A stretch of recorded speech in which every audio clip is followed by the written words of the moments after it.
She's always got a pile of commissions on her plate, so you usually have to wait a while before she finishes something. In this case, though, she's completely cleared her schedule just to work with you. She wants to give your name her full attention. Well, I've already signed up as a warrior, so all I have to do for now is wait for my assignment. If it's okay, maybe we can go to see Shilonen together? She wouldn't turn me away, right?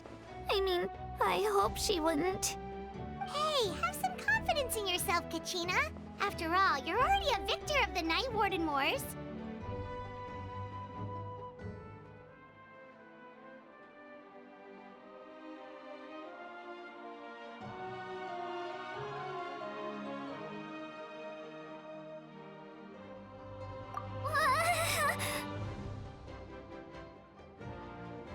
On second thought, maybe I'll just find a hole in the ground to jump into and hide for a while.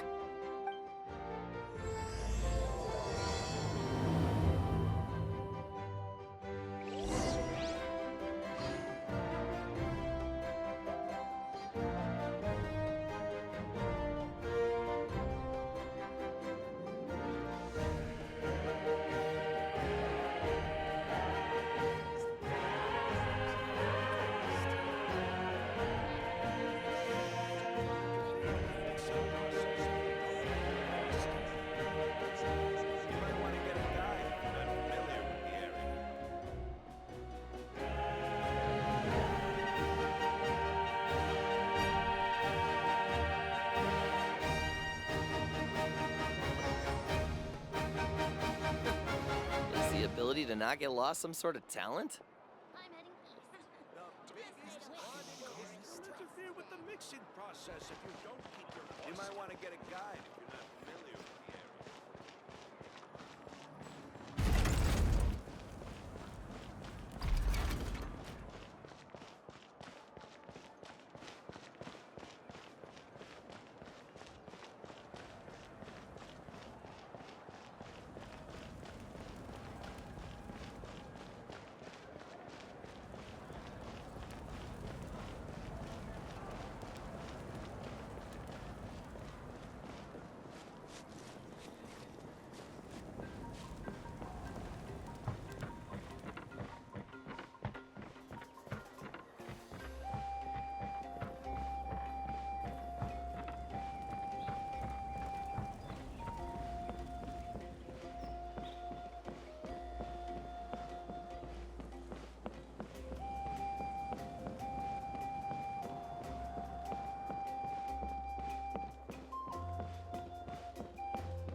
Shilonen, I brought the person who needs an ancient name.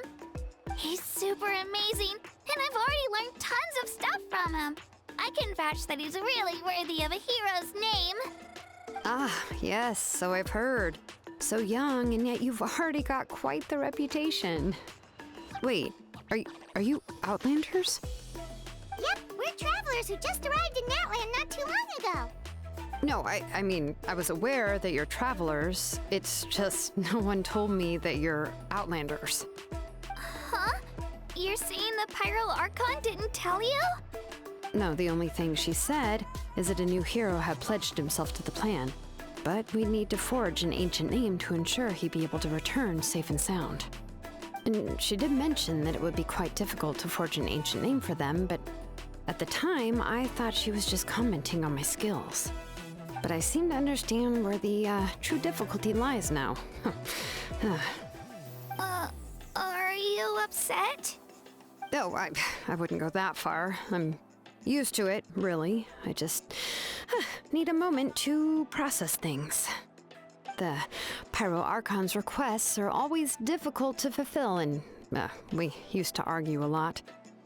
Honestly, it's probably for the better that she didn't bring this up at the time.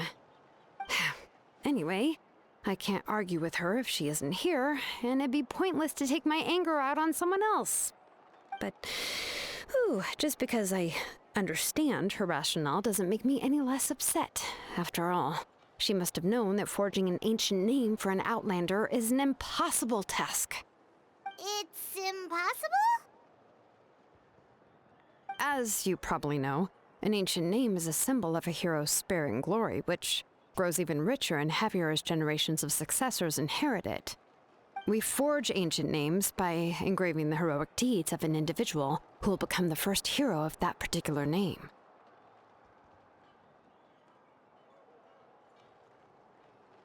Yeah! I saw countless feats recorded in their adventure handbook. It felt like they could do anything. But they were all performed outside of Natlan, correct? Yeah, that's right. Then those deeds haven't been recorded by the Night Kingdom. To take it one step further, even if you had performed heroic deeds in Natlan, as an Outlander, your actions still wouldn't have been recorded by our lands. Only memories and experiences that have been acknowledged by the Wyab can be used as a basis for an ancient name. Even the greatest of craftsmen cannot create something out of thin air, you know. That's just how it is. Seems the Wyab don't want just anyone to get a name, huh?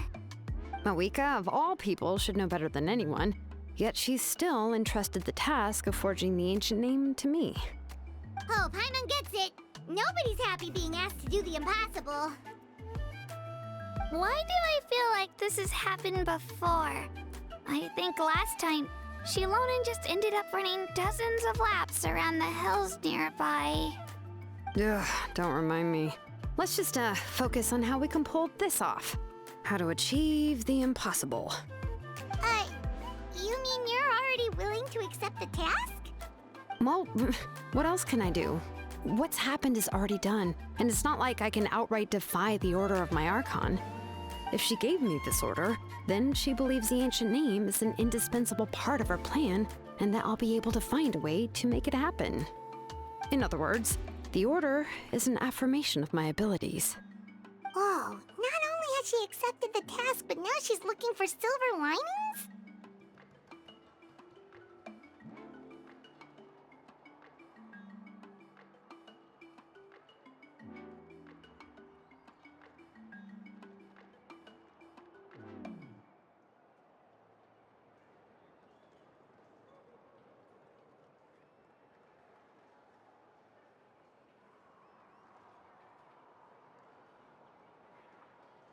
Yeah!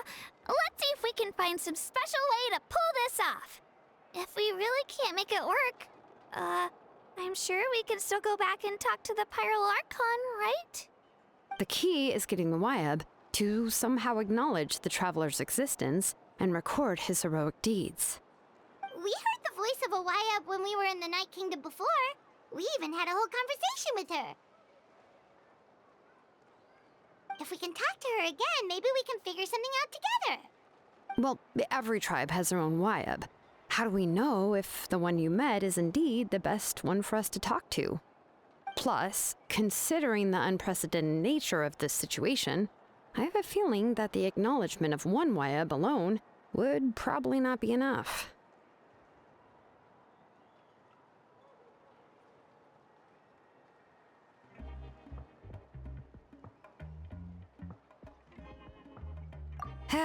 I don't know. That requires a level of knowledge that I do not possess. We need to find a consultant who's an expert on all things Night Kingdom and Wyab. The first person who comes to mind is Lali at the Masters of the Nightwind, the one we call Granny Eats to Lead. Oh, we've heard heard that name before. We used her spirit speaker stone to find Kachina's ancient name.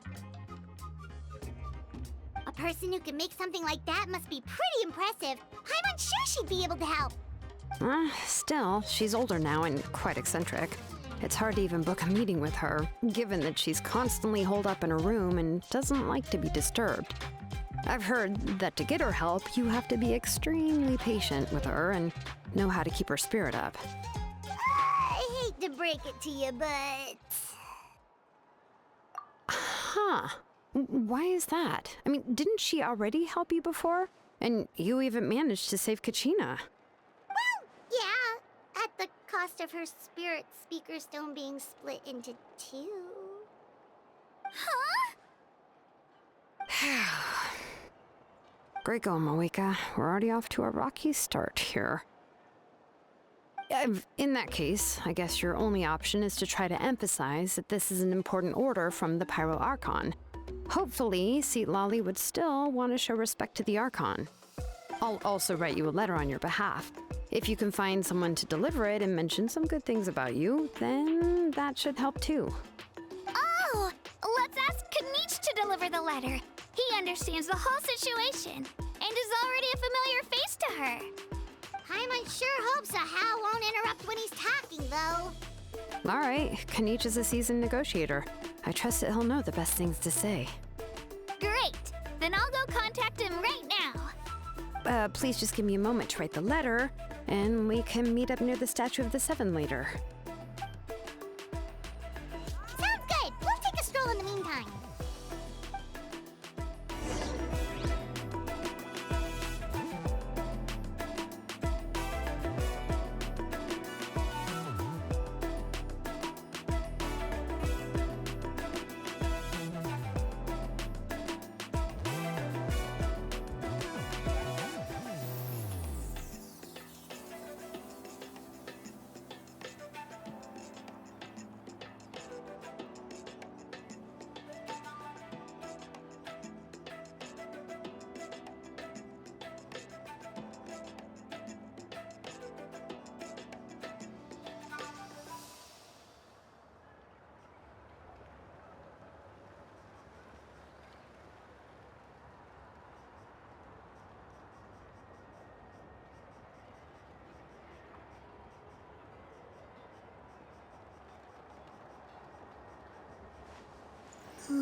We meet again. Kachina told me everything. I'll deliver the message to the Masters of the Nightwind and convince Sitlali to give you a chance.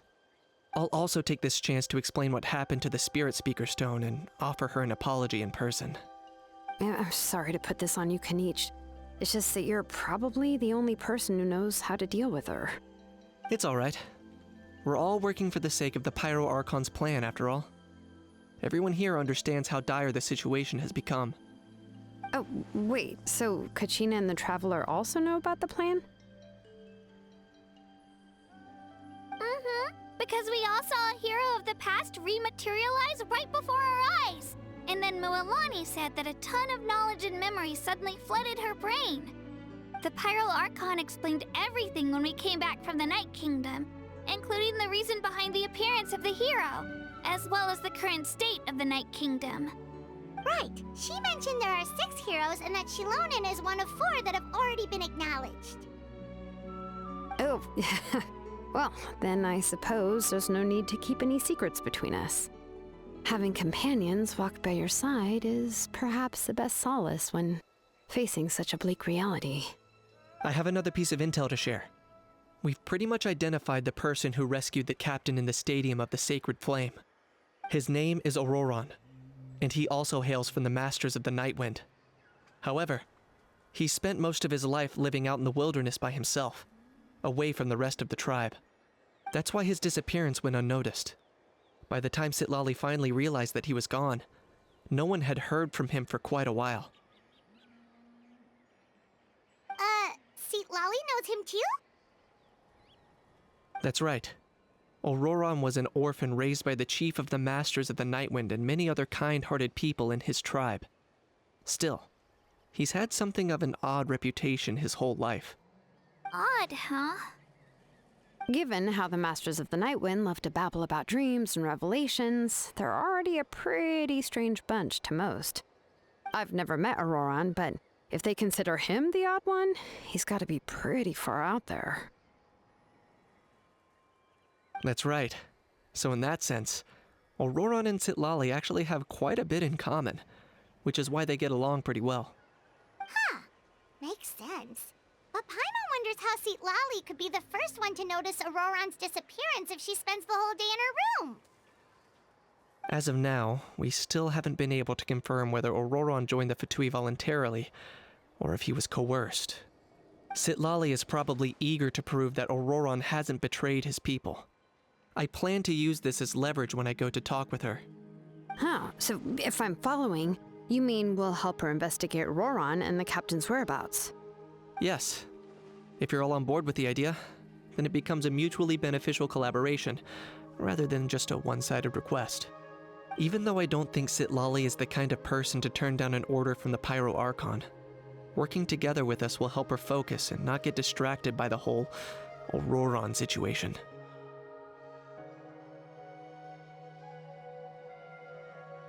Yeah.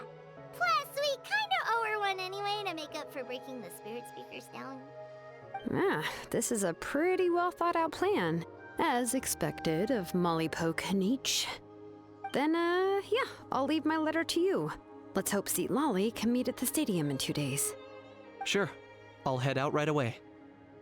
Take care out there, Kanich. I'll be heading back as well. There's still a few things I need to pack. Okay, then let's part ways for now. I'll see you in a couple of days.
Shilonen. Let's ask her how things have been going.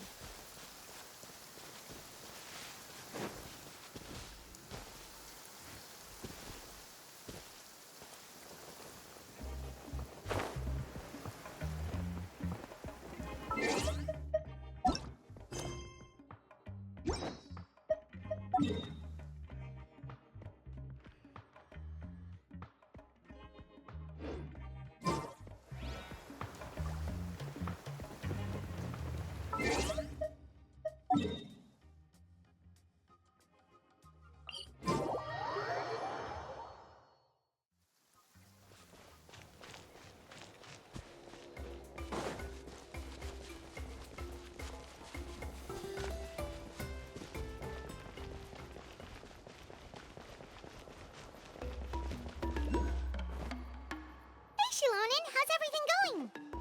Oh, hi, Traveler and Paimon. I have bad news. Lali did not reply to our request, although I suppose I'm not too surprised. Huh? You mean she didn't even bother to give Kenichi a response? Guess she really does have quite the ego then. Yeah, well, she can be also quite eccentric, though she's one of the most gifted people around. Even the Masters of the Nightwind often struggle to work with her. My guess is that she probably has other reasons for not deigning us with a response. But let's go to the stadium and see if we can meet her there. If we do get a chance to talk to her in person, we can still try to work something out. That's true. Let's go!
Paimon doesn't see anybody.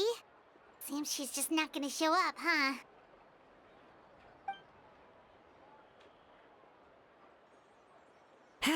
Well, we tried to be as considerate as we could, but she's under no obligation to help. That might be true, but this is still a request from the Pyro Archon, right? Shouldn't a subject always answer the call of their Archon? A subject? Well, if you ask me, I'd say we're all more like friends with the Archon. Yes, Mawika is our leader, but that doesn't mean there's any kind of tall barrier between us and her. The only thing is that she often has very high expectations of us.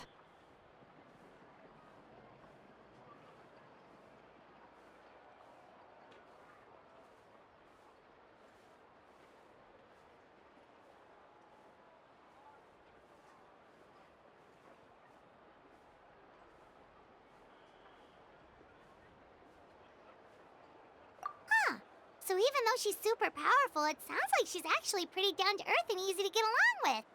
Unlike that old hag Granny Eatstily, right? Does she think she can ignore us just because she's famous?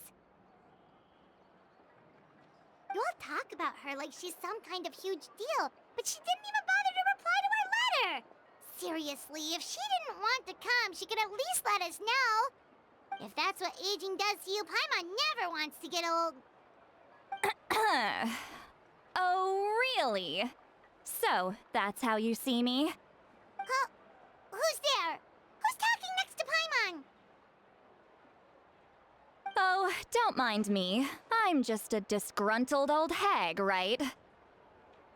Come on, relax. I'm sure my bark's worse than my bite. Huh? See, Lolly.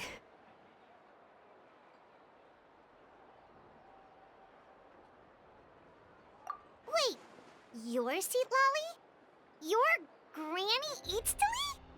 Yes, Granny Eatstly. But emphasis on Eatstly, not Granny. You must know this trope from light novels, surely. They use it all the time.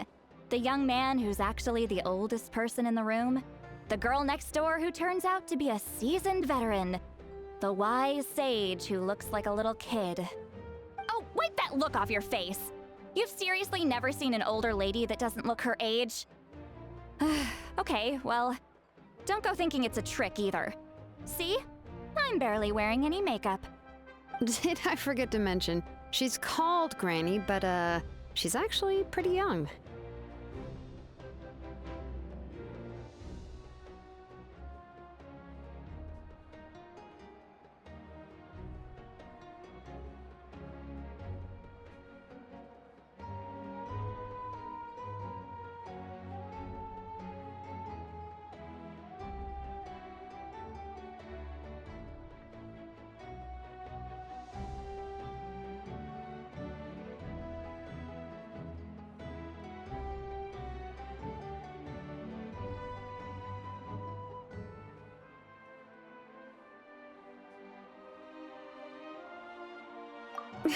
It was an honest mistake. I guess we've just gotten used to it. I'm sorry.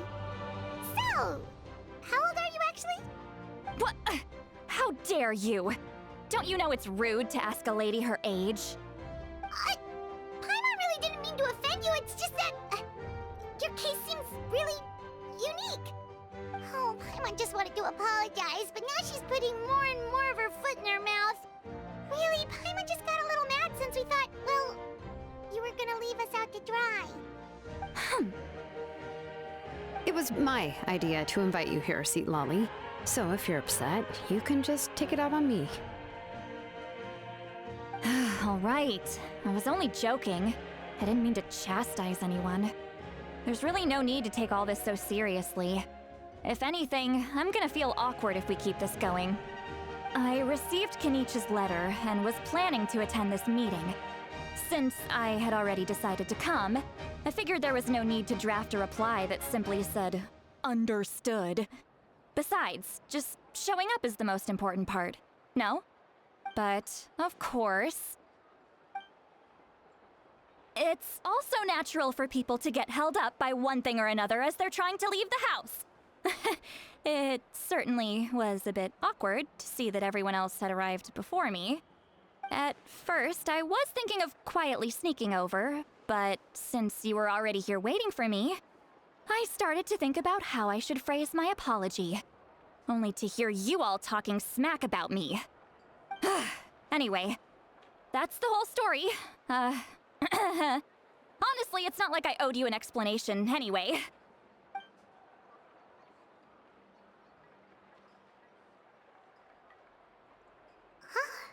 What's with that expression? Was she feeling embarrassed just now?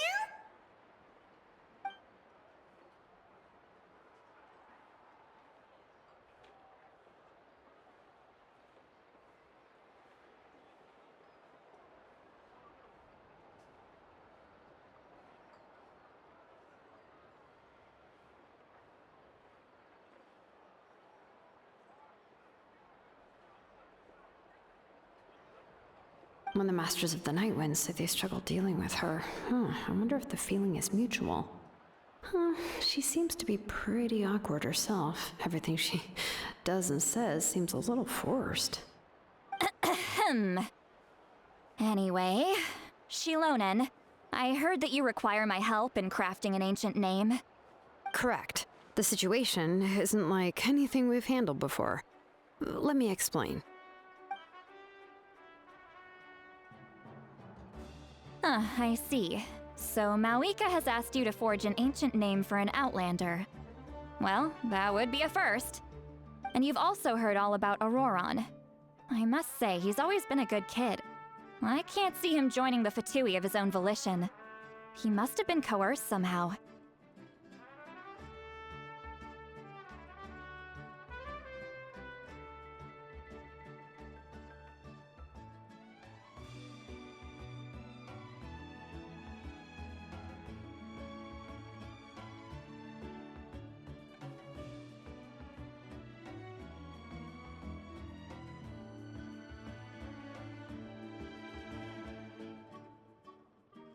Yeah, that's what we came here to ask you. We'll help bring Auroron back if you help us solve the problems of forging the ancient name. What do you think? I suppose I'll just call you Traveler for now. Traveler, come here. Let me take a good look at you.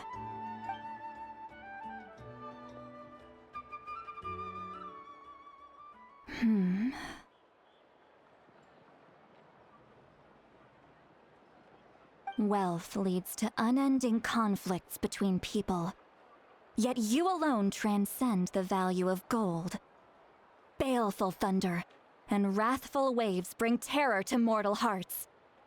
Yet again and again, you've braved them to find new worlds. O weary yet free soul, even the most verdant leaf in the forest will pray for your happiness and safe passage. Those are all the things that I could see in you. You've experienced far more than even most mortals could dream of.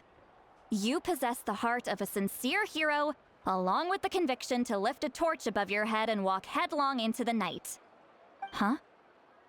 Don't move. There's something here. Huh? What thing? Don't scare Paimon. Is the Traveler gonna be okay? Shoo! That should do it. You've just returned from the Night Kingdom, so some fragments of souls were still stuck to your body. No need to worry. I've just cleared out the last of them. Isn't that kinda like having part of a ghost come back with you? It's nothing as serious as that. If left unattended, the most it could do is stir up some chaos in your mind, and generally worsen your mood. Well, in that case, better to get rid of them. It was nothing. Shilonen, let's follow your proposal.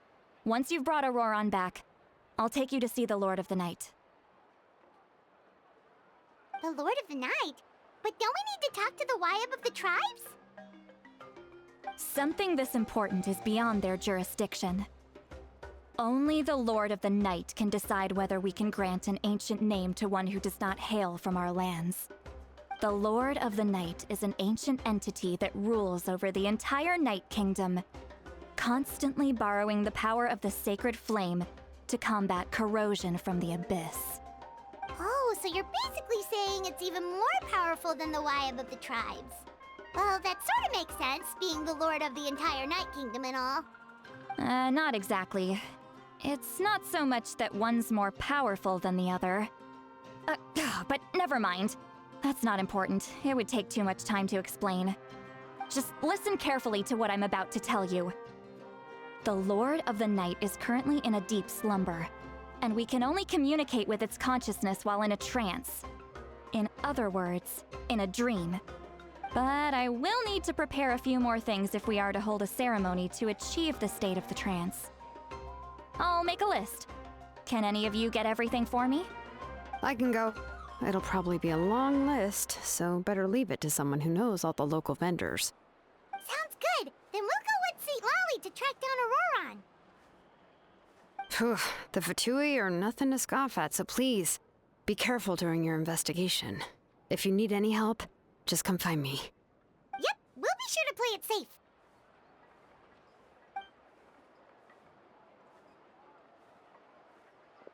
All right, now it's time for us to catch that brat and bring him back. I'm sorry I made you wait earlier. It was actually because I decided to swing by Auroron's place to look for clues. He has always lived alone, and I found a broken jar in his house. There was also something off about his phlogiston aphids, which I assume is because their keeper has been gone for quite some time. And interestingly enough, I saw some slash marks in the house that did not match any of our local weapons. My guess is they were left by Snezhnayan arms. Oh, sounds like the Fatui broke into his house and took him hostage. But why would they kidnap a kid who just spends his days living in the country and raising aphids? He's only in his 20s. What would they want with him? That's not to say that I believe he's totally innocent, of course. Since he's the only one who was kidnapped out of everyone in Natlan, he must have done something to attract their attention. In any case, we'll get to the bottom of this once we manage to get him back here. I'm truly sorry to put you two through all this trouble with me. But please help me get him back. You can count on us! All right, then let's start by heading to where Auroron was seen last.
This is the spot. An eyewitness claimed to have seen Auroron speaking to some Fatui soldiers here. I don't know how much you're willing to believe me, but Auroron really is a good kid.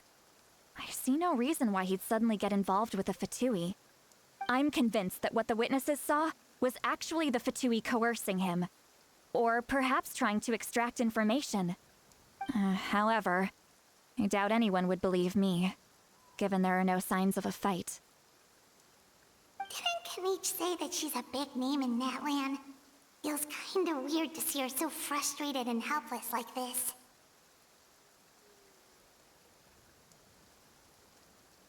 Auroron?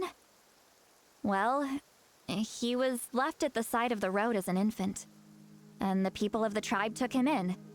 You could say that everyone had a hand in raising him. He learned a lot from us, and once he reached adulthood, he built himself a house out in the countryside. He spends most of his days growing vegetables and raising aphids, living off of what he harvests from the garden. He's always been such a good kid. He would even get his friends to deliver whole bags of fresh produce to my place.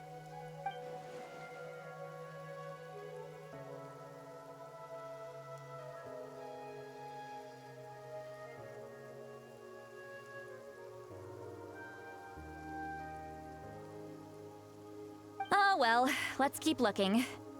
He can answer all of our questions once we find him. He's been raising phlogiston aphids for a long time, and since they were disturbed, they secreted a special type of phlogiston. We can use that substance to track his movements. Let's follow the phlogiston trail. Huh? What trail? Paimon doesn't see anything. Oh, right. I forgot your eyes don't naturally perceive such things. Here, give me your hand.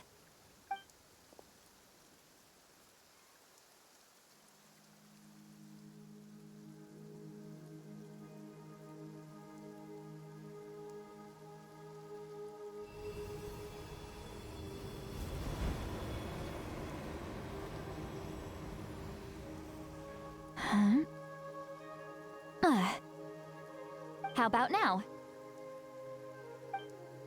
What do you see?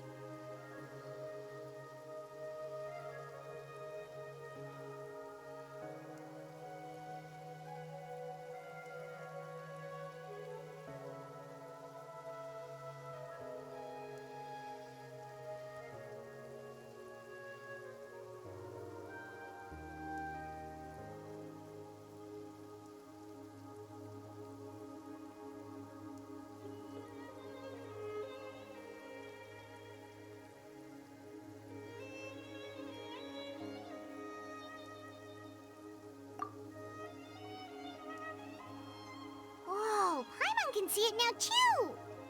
That's right. I used a spell to temporarily transfer a portion of my senses to you. For a short while, you'll be able to see the phlogiston too. Wow, you can even share your senses with us? First time Paimon's heard anything like that. It requires a very rare spell that most people aren't adept at. But don't worry, it's a cinch for me. Between the two of you, it seems the Traveler's senses are a bit stronger than Paimon's. When I held your hand just now, I could sense that you've got a great affinity for phlogiston. You're extraordinarily gifted. Anyway, we'll need to use our vision now to track down Auroron. Good luck, you two. Over here, this way! See, Lolly might say a lot of deep and confusing stuff, but this spell of hers is really something. What was that? Oh, Paimon was just complimenting you. Really.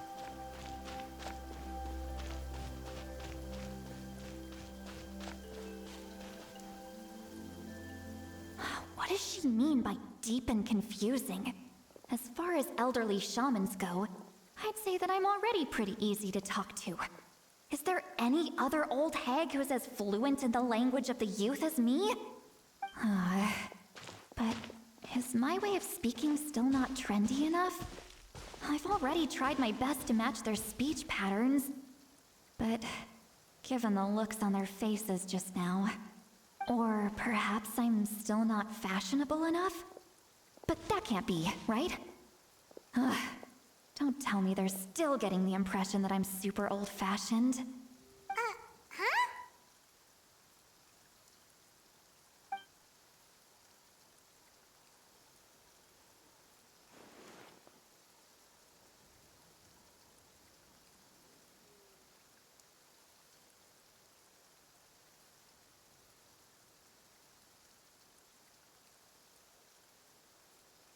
Was that Seat Lolly's voice?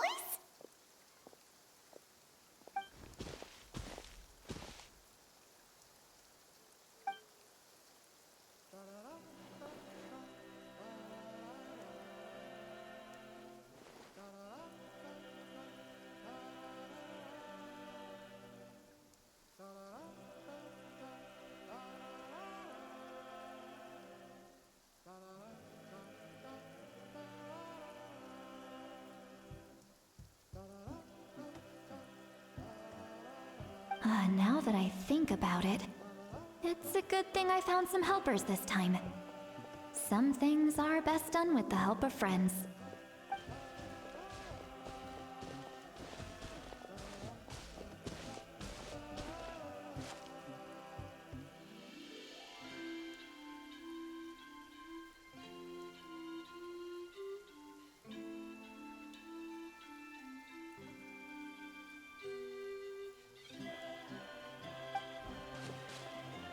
Oh? They appear to be feeling quite confident. Looks like our work will go smoothly.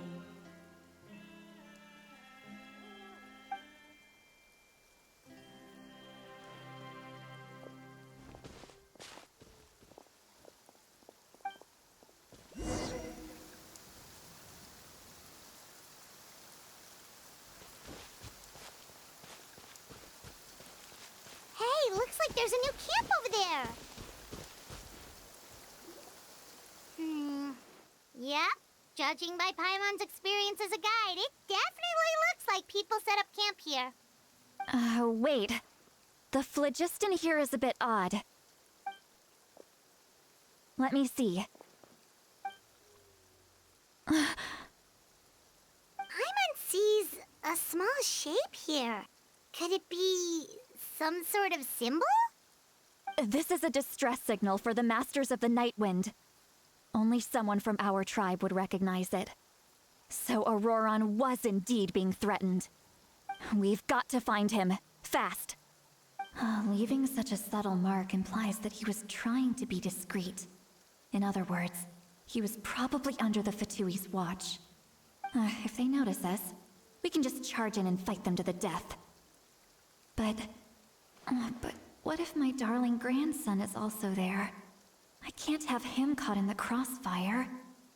No, I've got to be careful. Otherwise he'd get hit as well. How annoying.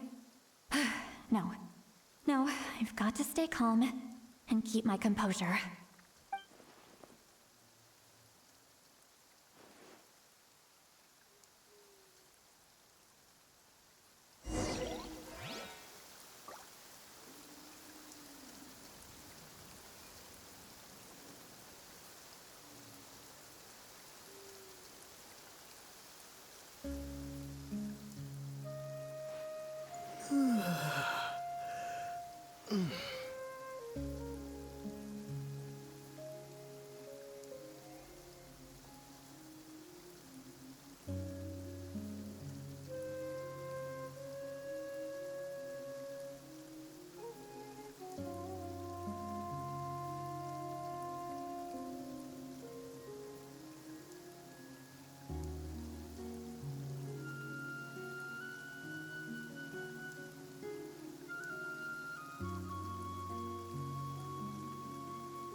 are traces of people staying here too.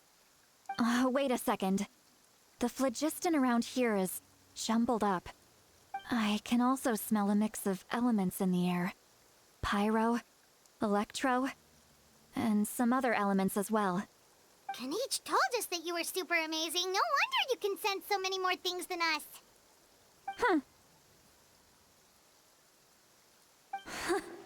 It's about time that little brat said something nice about me. There are signs of a struggle here. Judging from what's left on the scene, there must have been a fight. But after that, the factions seem to have gone their separate ways. Both the phlogiston and the elemental traces in the air support that.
Do you still remember the little mark we found before?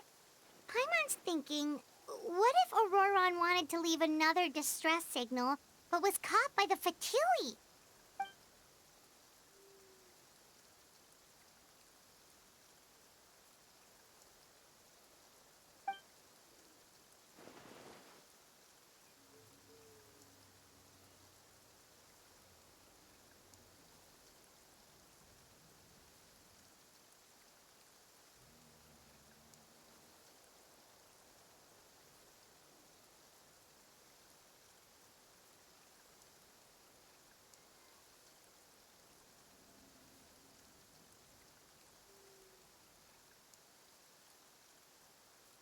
Given there are two signals leading from here, we should split up as well. I'll take this direction, and leave the other one to you. Let's meet up again later.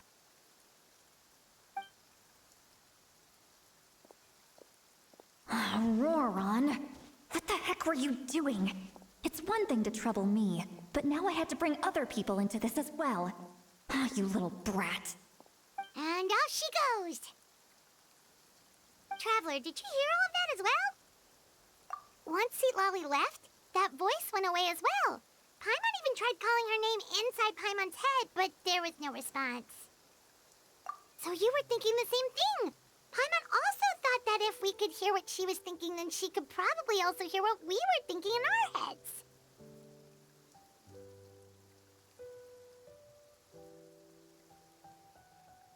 She did say that she was quite adept at this spell, and it doesn't sound like she's had any trouble with it in the past. Huh, maybe we're a special case and can hear her thoughts as a side effect. If you think about it, she's really got a lively inner world. It paints quite a different picture from Paimon's first impression of her.